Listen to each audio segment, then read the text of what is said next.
What's up, everybody? I'm going to kind of vamp for about, 10 seconds because we had some technical difficulties, but my man Kyle Hamrick, who's running the board today, he got it all figured out. And now we are about to have what I think is going to be a pretty mind-blowing live stream. And, if you like these live streams and you want us to do more of them, what's really helpful is if you subscribe to our YouTube channel. And so I have here a professional YouTuber, and she has agreed to give you the message that I am not really qualified to give. So why don't you go ahead, Layla, and tell them what you'd like them to do. Hi, make sure to like and subscribe. Perfect. Okay, this is going to cost me a lot of money. She's not cheap, but anyway, so yes, please like this, subscribe. We're doing a lot of these live streams now. Kyle's been handling it, and we've got some amazing guests, including our guests today. And I'm really, really excited about this. So today we have the crew from Hobbes. Now, Hobbes is the alter ego, I guess, sort of sister, cousin company of Gunner, one of our favorite studios up in Detroit.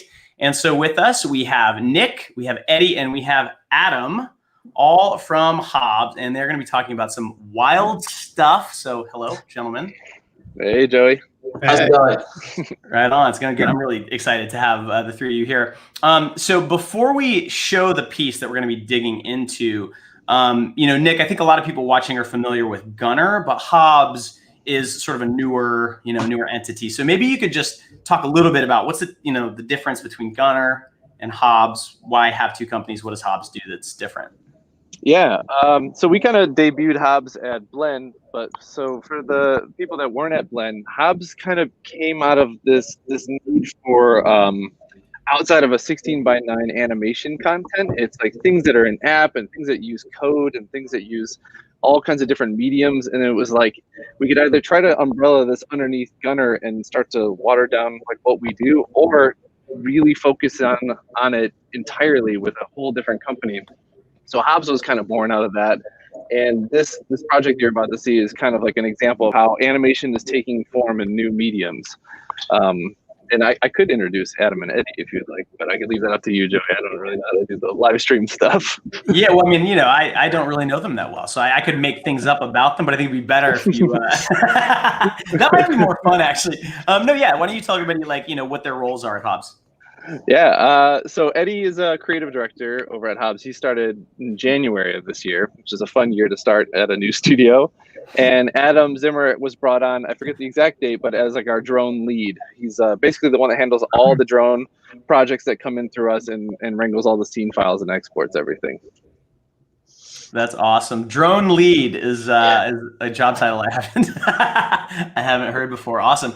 All right. Well, why don't we check out the music video that we're going to be diving into? And I want to stress before we play this that this was all captured in real life. There's no CG. There's no compositing. Right. This is all real footage. 100% real. That's sick. All right. Well, let's roll the video, Kyle.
will not define what you'll become. All you climb the highest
Yes. I almost want to take a second to recognize that Josh Epstein and Louis Diller are the first people to ever have their face recreated from 200 robots. In a weird, like the first time on the planet that's happened. Yeah. I have so many questions. And by the way, everyone who's in the chat, who's watching this live, ask questions. We're going to be collecting them, and we'll have time at the end to have the Hobbes crew answer a few of these. Yeah. So first of all, how does something like this happen, right? Like, does Hobbes own 200 drones? Is there some partner involved? How does this project even come into existence? Yeah, I mean, that's complete happenstance. It's the other half of Gunner, Ian Sigmund, who's the other half of Hobbes as well. His brother got tied into a drone company that happened to only have, like, I think it was 30 at the very beginning. They're like, hey, we're making stars and smiley faces and stuff. And just from conversations across the table, we were like, I think we can try to do something more with these. And then we started testing, and after a while, it was like actually became a system that we had in place that could grow with 100 drones, with 200 drones. We're at 300 drones and counting. And it just kind of came out of people being around other people doing cool things.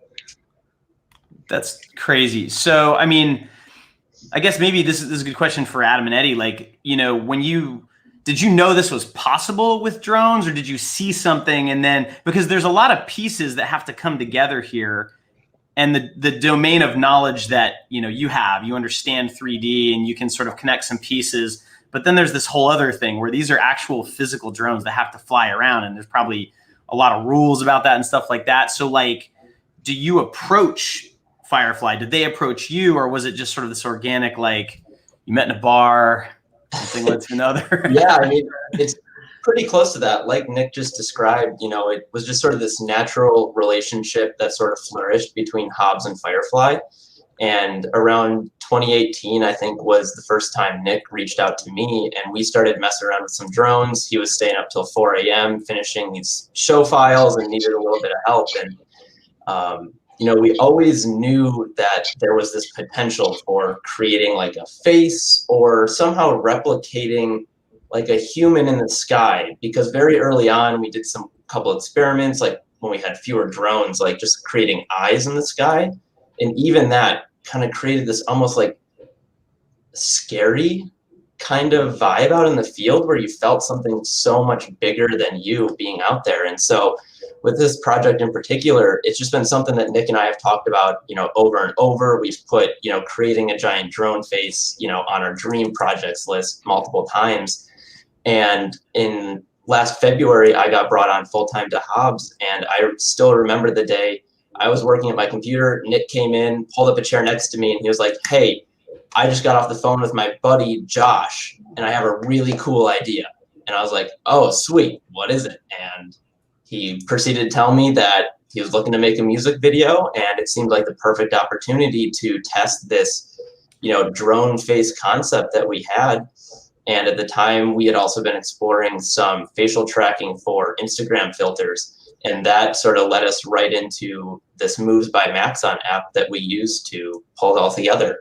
And so ultimately, it was our project that we approached our partner Firefly Drone Shows with. And together we made it happen over the last 9 months, and we definitely could not have done it without him.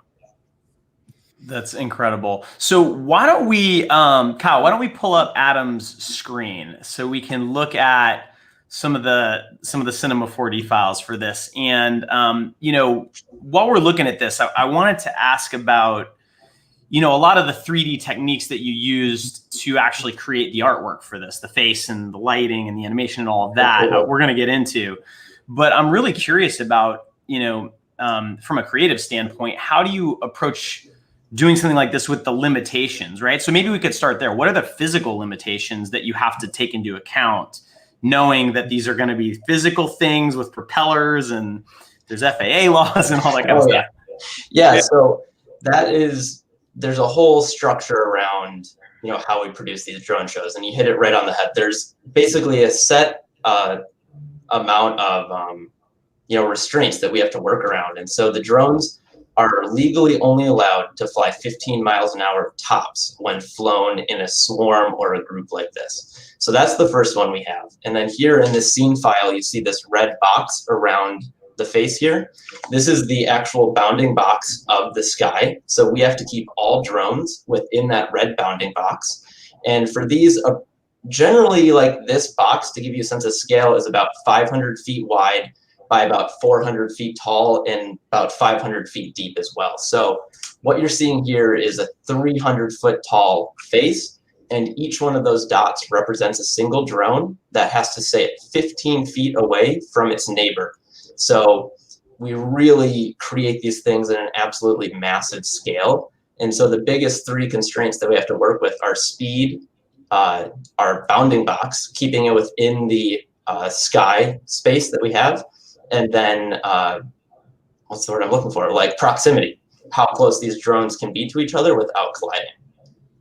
Yeah, so that leads right into like the biggest issue being speed, because and it kind of like gives birth to kind of like how this video came together, which is ultimately if you have a 300-foot tall head, that mouth is flying. I mean, these drones have to really be ripping it to keep up with the song. So as far as we could to mitigate that, we had to like slow down the show while we flew it and then speed it back up in post in order to get the lip syncing just right. And this was actually kind of an advantage to us because normally our drone shows are viewed in person. So you are locked into the top speed of the drones being 15 miles an hour.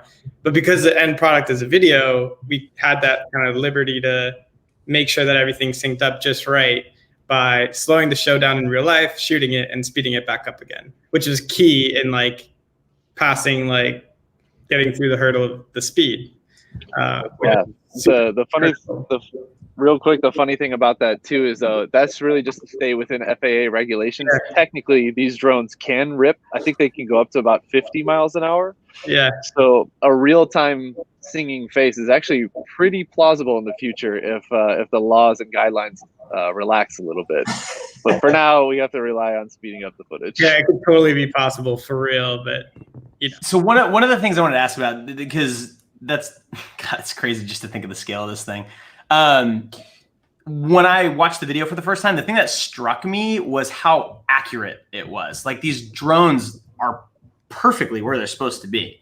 And I'm curious, because in my head, I'm thinking, especially if they're moving faster, there's inertia and they can't just stop and turn around instantly the way something in a computer can. So how accurate really to what I'm seeing on the screen right now in Cinema 4D, how close do those drones actually get when they're flying in real life? Is there some drift? Is it a little randomness? It's pretty darn close. I mean, what we produce here in Cinema, we then send to Firefly, and they have their own proprietary system to translate our cinema creation into actual drone paths. But it basically comes out 1-to-1, but you are right that, these are real life drones that once they start moving, they do have this inertia behind them.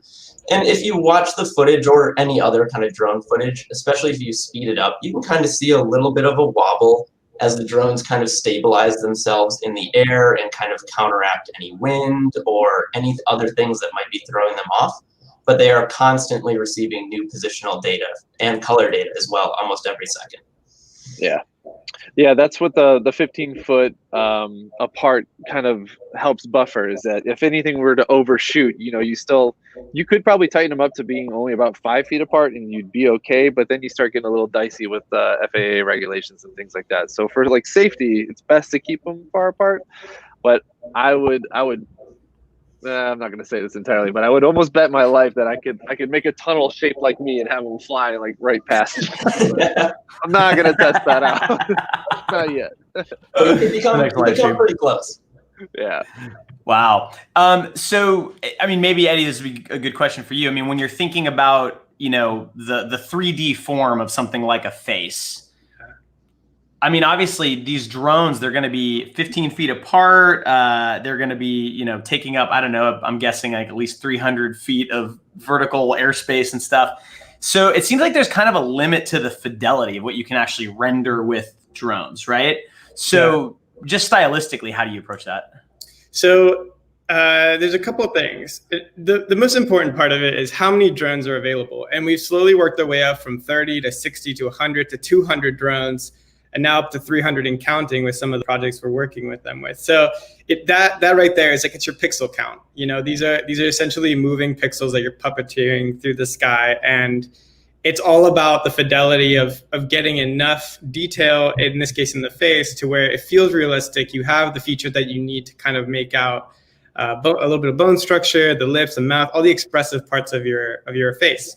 In this case, with Josh Epstein's performance or facial capture, the goal wasn't necessarily like have the realism of Josh's face, but like use it as a base to create more of an abstract cosmic entity, like a monolith in the sky that's like performing this song and really like feels like it's born from the stars. So in this case, as far as fidelity goes, it's really about finding ways to contour the expressive parts of the faces, the eyebrows, the eyes, lips, even teeth, to really get that connection with the audience. Because when you see it, I mean, it's one thing to see in the video, but if you were to see this in the sky, I mean, you'd be like down on your knees, like just terrified. I mean, it's really something to see it. And worth mentioning too, just in terms of, you know, we're talking about proximity and the little wobble. When you see this for real, it moves slowly. Like it really does feel like it has those natural movements, and so it's just getting the expressive points in your face down, which I think we did pretty successfully here. We went through many iterations, but ultimately this made sense, and it was perfectly appropriate for the drones and like the techniques and sort of like the real world limitations of what we needed. Yeah, I'll add to that real quick that each line has a purpose because the shape and form of it translates to all three X, Y, and Z axes. If you have a line that only shows you where, you know, just the X and Y are, you're missing an opportunity to feel depth if you don't have a line that translates across all three dimensions, which is why we accentuated the cheekbones and the brow, is because it really defined a lot of the curve of the face in all three of those dimensions. Yeah. So I remember when, you know, we talked a few days ago, just kind of getting ready for this. And it occurred to me that things that would, you know, like if you just rendered this out and, you know, maybe put a background behind it and put it on Instagram, it's neat. You know, it's cool. It is very cool. But there's something about it's 300 feet tall. It's in real life. You're looking at it where you can get away with a lot less design wise and animation wise than you would typically need to use on like a, you know, a 16:9 MoGraph project or something like that. So can you talk a little bit about what, like, I don't know, maybe there's some other shows that you've done with drones where there's things that like seemed really simple in Cinema 4D, but then when you see it in real life, like, you know, like you're saying, Eddie, like you're on your knees kind of weeping and, you know, like your third eye opens and, you know, all that. We've actually done a show for a festival called, what was it called, Adam? Forest? Electric Forest. Electric Forest, which was like an event where like everyone gets real loose out in the woods.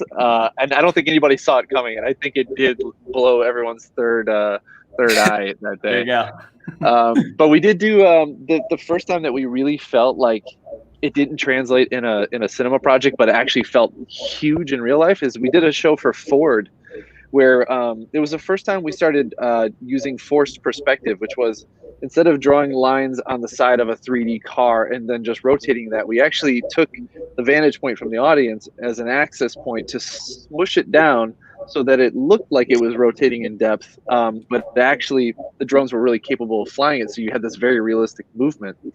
And we did the front end of a Ford driving over rocks, and when we saw it in person, I remember distinctly it activating a part of my brain that said, you need to panic. There's a giant thing driving over rocks in the sky.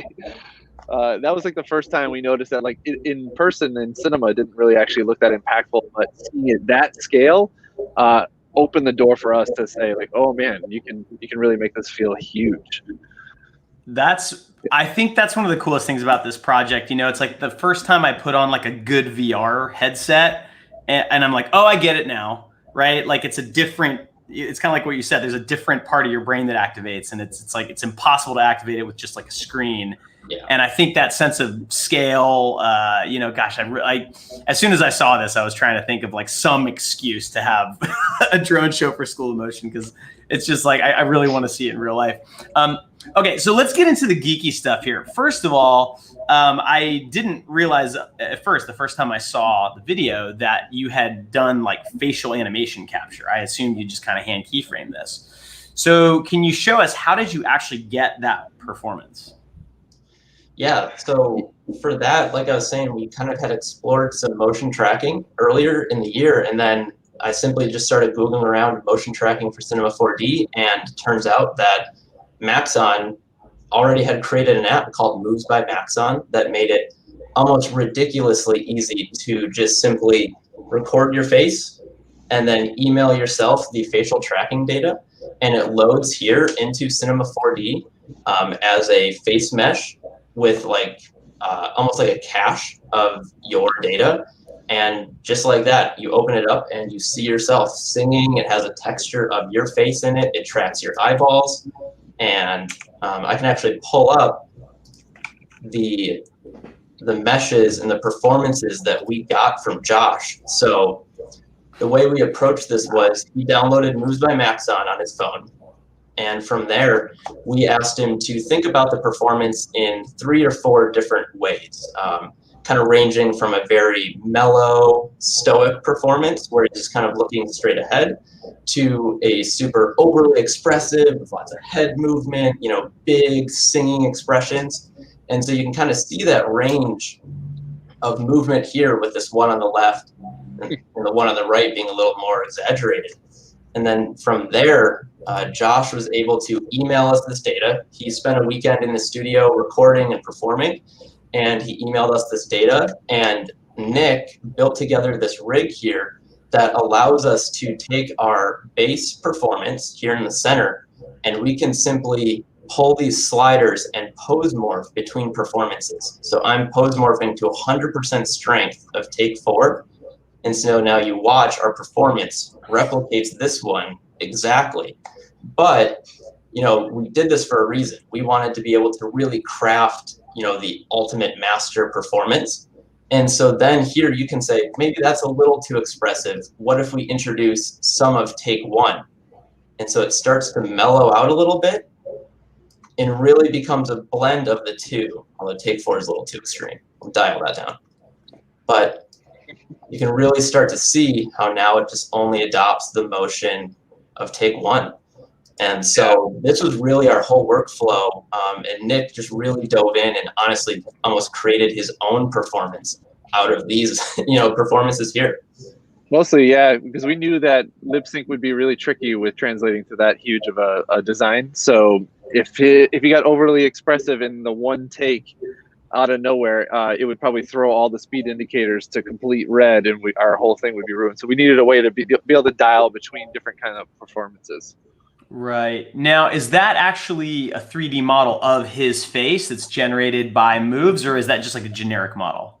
It's like I think the way it works, it's a generic model, but it matches the proportions of your face, which we noticed. Like when Adam did his take, when we were testing it out, it actually looked like Adam. Mhm. And they do put a texture on it. They take like a photo of your face and stick it on there. You're terrifying, by the way. It is. Yeah. Wow, that's insane. Okay, so we're walking through this. So you explain how to use Moves, and I'm assuming it's like he's not a 3D artist, right? He's a musician, so Yep. easy enough that even even a musician can use it. Exactly. You get four performances, and then you create this awesome rig to blend between them. How much blending did you do? Were you like keyframing that, or did you just kind of find the right combo and stick with that?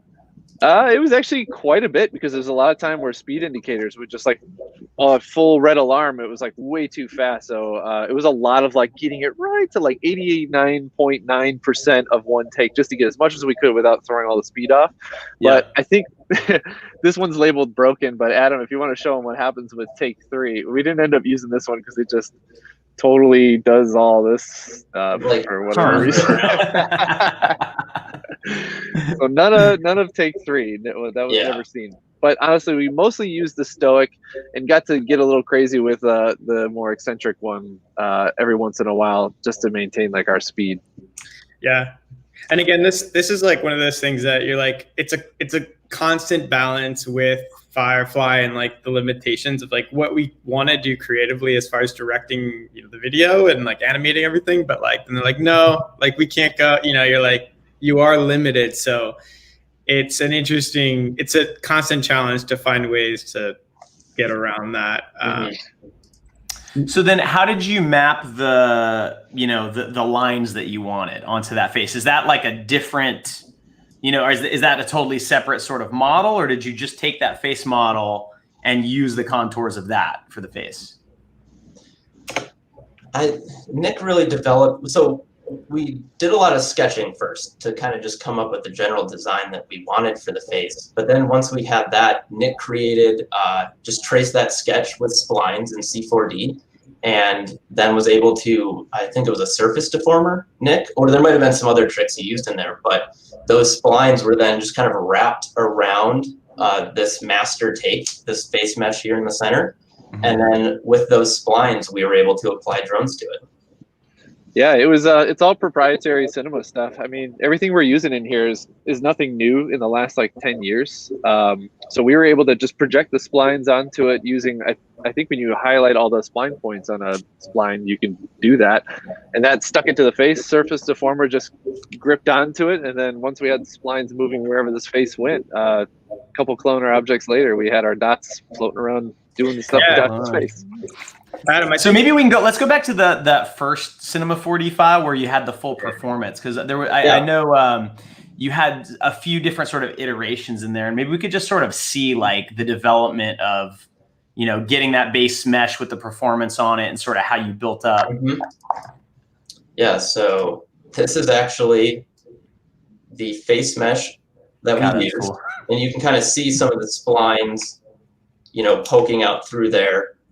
And, you know, his teeth tucked back there with a green shader on them. And we actually use, this is kind of jumping ahead a little bit, but Nick was able to use this face mesh, and project this lighting on it. We were able to render this lighting out and then apply it back to the drones, and project that on there to affect the actual color of them. Yeah, it's something we've been playing around with. Like when you have dots, it's really hard to show like occlusion and things like that. But it's been a huge role in the last year of like trying some things out. Is that, yeah, you can light a mesh and then color the drones to reflect that lighting, and it totally feels real in real life. Similar to how you would hide the back of a sphere if you were to turn it. You can do the same thing kind of with like texturing and stuff. Yeah, right. This is a little bit of an example of that. Let me back up. This is just a good highlighted portion where Nick really accentuated that technique. Yeah, it was just dragging around an Omni light just from one side to another. It casts all kinds of cool shadows, but weirdly translates to a bunch of dots in the sky. So are there limitations to that too with the drones? Like, do they have an LED light on them? They can make any light you want, and it can. Actually, so this is one of the things that just in terms of like working with Firefly comes up again is we have all these ideas, and for the longest time, the lights on the drones were limited to like 2 frames per second. So it was a really rough kind of light show in terms of the pure lighting. But we were like kept pushing them to like bring it up all the way up to like 24. I think it's at 24 frames per second now. And you can get like the smoothest. I mean, it's just like LED lights. Like they most of the time we don't even fly them at full brightness because I think they'd be absolutely blinding. But yeah, I think they have the full kind of RGB spectrum, which is great. And again, I mean, it's just another part of like artists being like, can we do this? Can we do this? And then they're like, let me try it out. And then we'll get to the test field and hand them a file and see what it looks like. But again, like this is like a recent development that like came in clutch for this idea even. So I'm noticing up in your objects group, there's a delay effector in there. So I was wondering if you were using any of the MoGraph tools, effectors and stuff like that. Actually, it's fields now, but like is like, was any of that used to animate this, or was it all kind of the performance and then lighting to drive what the actual lights on the drones are doing? Yeah, there was definitely. I mean, we've almost used every tool in the book when it comes to this stuff, to the point where we're like, maybe we should write our own software. But it's actually worked out really well because cinema is such a good sandbox as far as like trying things out. And so, yeah, one small case of using an effector, the delay effector was actually used to kind of cause a little bit of drag in some of the drones so that they didn't start at full velocity and go somewhere. They would have like a little bit of a ramp up that helped with the speed indicators. But then when the face explodes, I mean, that was like all full on random effectors, full on push apart effectors and everything like that. And then even the way we're coloring these drones are all using shader effectors, and some are random effectors. We have like some sparkle techniques that we've used some shader effectors with. The cool thing is, the shader effectors in the fields are so powerful now that you're able to like load in whatever image you want and texture these in any way, and you can use a shader field to just move it through, and it just completely moves through an entire array of drones. Yeah, like this is an example where I don't know if you want to do what we talked about earlier, Adam, but we can show you. Let's do it. We're like, Joe is gonna love this if we put his face. Oh, perfect. Yeah. It'll probably map pretty well to this, actually. No, it's gonna look terrible. It's awesome. That's so funny. It's unrecognizable. But if you move it through, you can see how versatile like this workflow kind of gets with using footage, using stock footage of like light bursts, like all that stuff just gets applied directly to these LED lights essentially, and the range is like kind of insane. Is it just sort of a frontal projection on this, and then it's so because I'm thinking like there's things you could do in After Effects a little bit easier, animate lines and things like that, and then you just apply it to this. It's almost like an animated texture. Yeah, you name it. We've pretty much done it. We've done the After Effects frontal projection. We've used the field just to move through. Like if we wanted to use like a sphere with a spherical fall off, you could use that to illuminate them. I mean, everything you can do with effectors directly translates to how we light these drones. I mean, and that's like the beauty of cinema in this case. It's like all the tools that are, you start to learn as you use the software, and you're like, wait a minute, like how do it's like plug and play. Like that's why I love cinema. It's like a sandbox. You're just like, I'll just do this and this, and it works. So what are the clones, by the way? Are they nulls? Are they matrix objects? Like, what are you actually using for the geometry? The spheres. Yeah, these are just spheres right here. Spheres mostly because you can see them. Yeah, I was wondering about that because, and that's another question, I guess, is like, it's very clear looking at, in cinema what it looks like, but then you have to somehow translate that to what it's going to look like, hundreds of feet away. I don't know how big the light is on the drone, but it's just going to look different. So how do you previs that? We test it. Yeah. I mean, we have, I don't know, Adam, if you have a camera in here that like better shows, like we usually have like a preset angle that's kind of like our default, what it might look like. That's like mapped to scale. Yeah. But it's never going to do it justice. So we have, Firefly has like regular test dates for not just for things that we do, but just for stuff that they're working on. And so we make a point to go out there to the field every few weeks and like hand them some files to fly. And you just have to see it in person. I think with this drone face, like we tested it like three or so times. I mean, it was kind of limited at this point, but or for this one, but you have to make decisive, conscious decisions once you're there to like take notes. And a lot of the lighting effects too, and just kind of like the way that developed came out of like, okay, it's awesome, but for 3 minutes we need to come up with more content because 3 minutes is a long time for one element to be animated, so you got to make it interesting. And like something kind of going off that a little bit, Joey, just like we just have learned a lot just by being out in the field and seeing this over and over and over again. We're starting to develop kind of just some best practices and little tips that, I try to remember and try to pass along to other freelancers or just remind Nick of.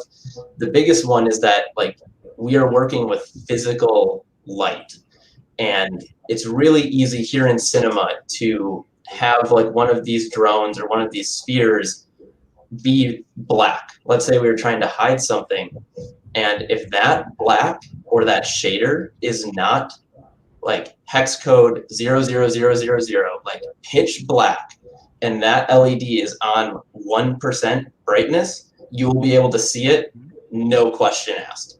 It will be very dim, but it will be visible in the sky. And so there's been times where, we've tested a file and I'm like, why can I still see that? Like I thought I turned it off or I thought I turned it down, but we're just learning with these lights that it's light. And even at 1% brightness, that's enough to light up and be able to be seen from, 100 feet away. So it's just like little tips, and we try to back shade things so that drones in the front are brighter than drones in the back. And so it's just a lot of trial and error and testing out in the field to see what works and what doesn't. That's super cool. So let's get into some of the interesting, clever ways that you dealt with the physical limitations of the drones. And so there were a couple of, sort of big rules you mentioned. The drone cannot go faster than 15 miles an hour, which the scale that this moves doesn't actually seem very fast. That seems pretty slow. And then the proximity. So how do you deal with that? Like, how do you even know? Like, you're in Cinema 4D. I mean, how do you even know how fast the thing is going in Cinema 4D? Uh-huh. Oh. Well, so I mean that's kind of, it gets a little dicey, but we have a system that's kind of part of the secret sauce of it, that we have kind of in partnership with Firefly. But we have a system of being able to kind of foresee whenever we pass any limitations, like we have a little system, the drones turn red, and we're like, okay, we got to slow this down. How do we mitigate that? And same with proximity. Like the trick of making sure that within transitions, whether they're deliberate or more chaotic, of them not hitting each other is really complex. It falls on both ends of the spectrum, with us and Firefly kind of working together in our own ways to like help to foresee that before it even happens. But their system is so smart as well, like in order to make sure that doesn't happen. Because if two drones are kind of like flying at each other, they have to correct, but then there's all these other drones kind of have to correct with it. So it's a lot. It's like a very complicated process, but we create our own version in Cinema to be able to foresee any kind of difficulties that would arise in that sense. Yeah. Is there anything? So I should mention to everyone watching this that I know a lot of this is kind of like, secret sauce, proprietary stuff. And so there's only so much you can say. And there's assumptions that I'm making. Like I'm assuming that the software running the drones has, some sort of governor's chip in it or something to prevent these things from happening. But, since you're designing and animating these things creatively, how, is there anything in the Cinema 4D file you can turn on where it sort of shows us like, this is what happens if they get too close together, or maybe you can sort of talk around that. I'm curious how did you even manage that? Is there like some espresso setup? Like, is there a plugin that does this? Yeah, to speak to that, I think Firefly is keeping a watchful eye on how much we share. Obviously, mostly because they only have 2 or 3 other competitors. I don't know if you can hear this person blowing leaves on my my end. No, it's nice. It's like a natural. It's really bringing Michigan into the live stream. I like it. We got a nice little... Look at that. Great. I will say Firefly is a little sticky around when it comes to how we get them to avoid each other, but the speed indicators definitely come from an effector that notices. I think we found a Python script online. I would love to credit who it was, but it was a little while back.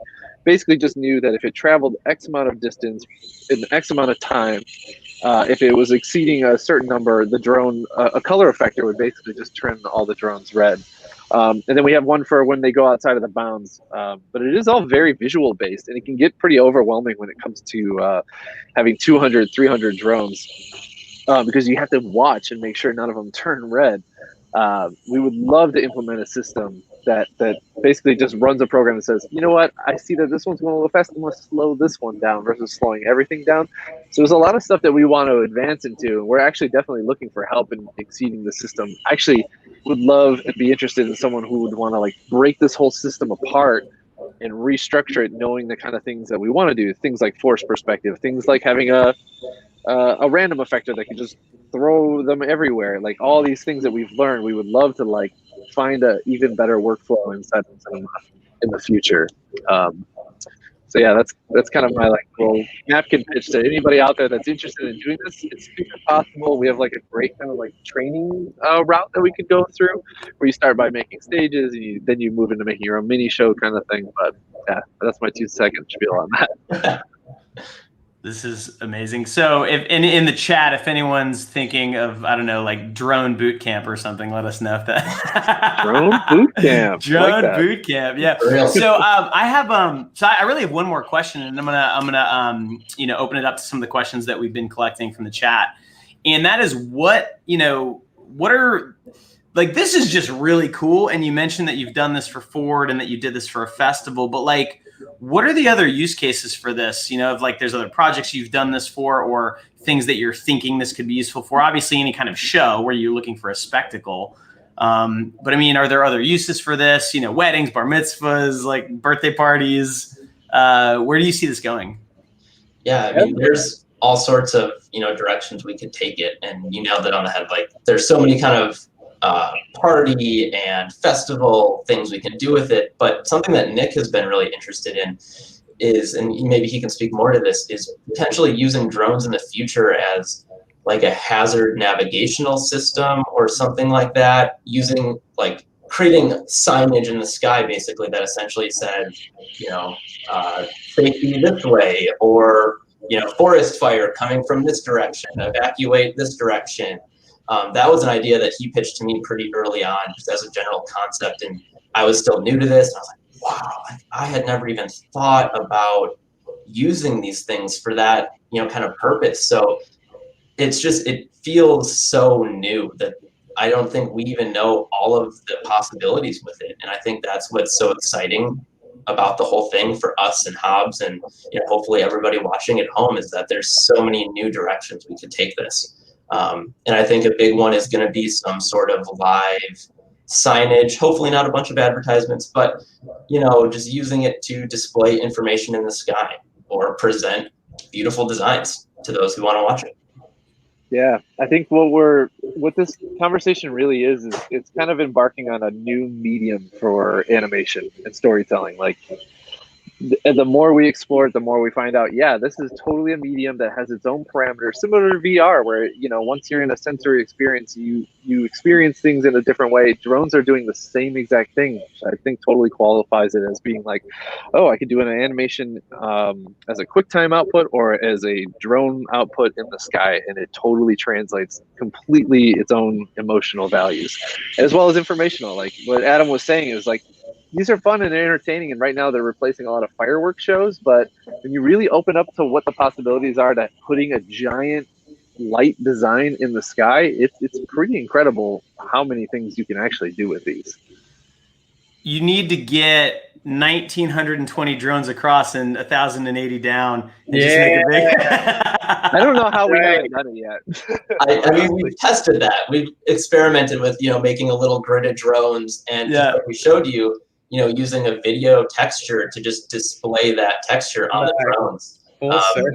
Yeah, they made a cool test of like a ballerina dancing, and so you could see this like, you know, kind of pixelated outline and like the tutu, and it would spin and move across. I'm trying to do like a Blade Runner homage. I just had to get that out there. You're like, I just want to see this. I've been waiting years. You need to, it has to happen. These guys definitely are on something. Just to tap on, or to add to what they're saying, is like, you know, the first time I saw the drones, it's impressive, but like what really stood out to me is how far away you could see it from. I mean, when we drive to the test field, I mean, you're miles away and you start to see these shapes in the sky, and it's just as an informational kind of idea, just everybody being able to see it from a full kind of 360-degree viewpoint, like that's brand new. And the fact that they can fly so high, it's obviously entertaining, but I'm sure there's going to be applications for this. The more technology progresses, like, can the lights be interactive, you know, like if things change, you know, on the fly, marquees, you know, all sorts of things. So okay over there. It sounds like the ultimate bat signal, I think, is really where where it's going. We're gonna call superheroes. Yep. So we have some questions from the chat. And so I'm kind of looking through, but there's one, you touched on it a little bit, but when there's environmental factors because, these are real things. And so I was curious about how windy it can be, and like, is there ever a time where it's like, you can't do a drone show because there's too much wind? Yeah. Yeah. I wish. Oh, sorry. Go ahead. Yeah. So the drones can, Firefly feels comfortable flying them in winds up to about 20 miles an hour. If that's a steady 20 miles an hour, that might not be possible, but they like to say gusts up to 20 miles an hour. So they generally can correct a lot for that. I think we've only had a handful of shows that we truly had to cancel. I don't even know if maybe only one that truly was too windy. More often than not, it's rain is the main weather factor that kind of will slow down the production. The drones are water resistant, but not waterproof. So, if they're up in the air and they get caught in some drizzle or even the beginning of a rainstorm, that's okay. But, we'll never fly when we, think it's going to rain anytime in the next hour or so. Yeah, that makes sense. Ryan Summers had a question it's similar to one I asked you guys the other day, which is really just about the future of this and other things that you'd like to see drones be able to do. And I had, I asked you guys, like, could you put a laser on it? And so you could like have lasers connecting things and actually create like polygons in the sky. But is there anything like that that you're thinking of or that you've seen that you're kind of excited about? Oh boy, yeah. I think there's a lot of things. This reminds me of like one of the first conversations that I had with Firefly, and we all went out to breakfast and kind of talked about what we had. It was the beginning of this year, so like what was coming up, and we were like berating them with ideas, and they're just like, sure, okay, but like we have to go out and fly these things, make it all help make it possible. But I mean, certainly, I love interactive kind of spatial room scale installations. And so my head immediately goes to the interactive element between the ground and the drones in the moment. You talk about things, these shows at a festival, and like they might be synchronized or preset, pre-animated, but like who's not to say that someday vocals and like lighting, like, like mapping software doesn't interact live with it. Again, it's another kind of entertainment-based application, but as far as like something that I can see being feasible in the next, year or two, like that's where my mind goes. But I mean, using lasers and projection and even structure, if we can do it safely, and like flying, weaving in and around, kind of implementing more physical elements into it, to me, just like that's what excites me is something that's coming. Yeah, real quick, one of the first crazy ideas we had when we were starting to talk to Firefly, which scared the crap out of them, was we're like, oh, we can get a 3D scan or like a topology map of a whole street in Detroit. And then we could just drop a bunch of primitives in it with soft body dynamics on it, and then translate that back to real drones, and then literally in real time just throw these things that bounce off of buildings and cars. And they were like, no, we're never going to do that. It's like, okay. Yeah, safety is a huge concern, of course. But come on. Well, there was another question about, can you use these indoors? Because, I mean, Eddie, talking about, thinking about using this as part of the light show at a concert or something like that. I mean, that's a sick idea. That'd be insane.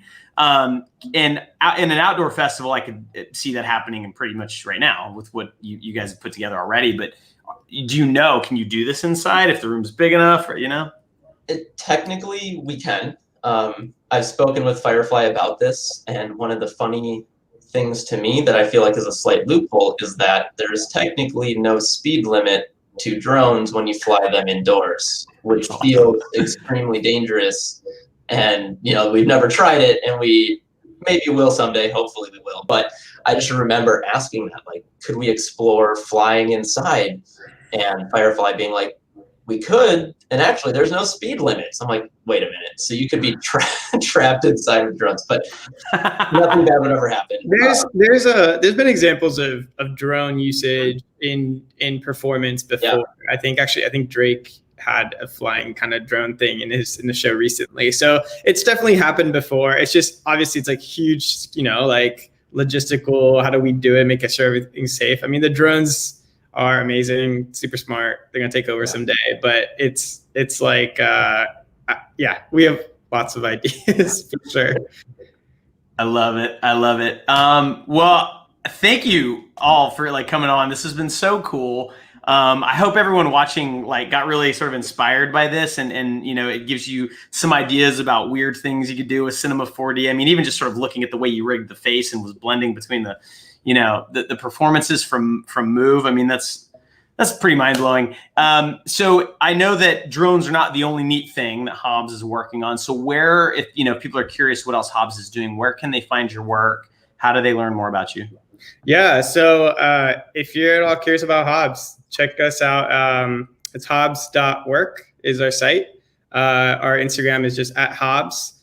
And, you know, we love, like Nick said at the beginning of this thing, you know, animation outside the 16:9 screen. Our sort of like loose goal is to never deliver a video file if possible. Like we want the final execution of animation to be living in all these weird mediums and kind of put an animator in the driver's seat. So whether that's product or UX UI or drones or, you know, whatever the case, we're really interested in kind of pushing the weird kind of motion graphics parts of things that are sort of becoming more mainstream. So yeah, please check us out. And if you're interested in learning or working with drones, like drop us an email. And we'd love to chat because this is growing and we want to collaborate with some people. Love it. Love it. Well, again, thank you guys. And thanks everyone for watching. I want to say really quickly, next Friday, we're going to have a spotlight where we're going to be talking to Luis Miranda. He's one of our teaching assistants. He's been with School Motion for years. Amazing 3D artist. I don't know, Hobbes guys, if you don't know Luis, he should be on your radar. He's kind of blown up. He's done some stuff with Beeple. He's been doing these really creepy renders of what's that game with Freddy Fazbear, like the haunted Chuck E. Cheese game that everyone's playing. But anyway, he's amazing. We're going to be talking with him next Friday, which I believe is the 30th. At 12 p.m. Eastern. So tune into that. And I want to thank everybody. Thank you, Nick, Adam, Eddie. This was awesome. Thank you. And yeah, we'll see you all next time. All right. Thanks so much. Appreciate it. Thanks, Joey.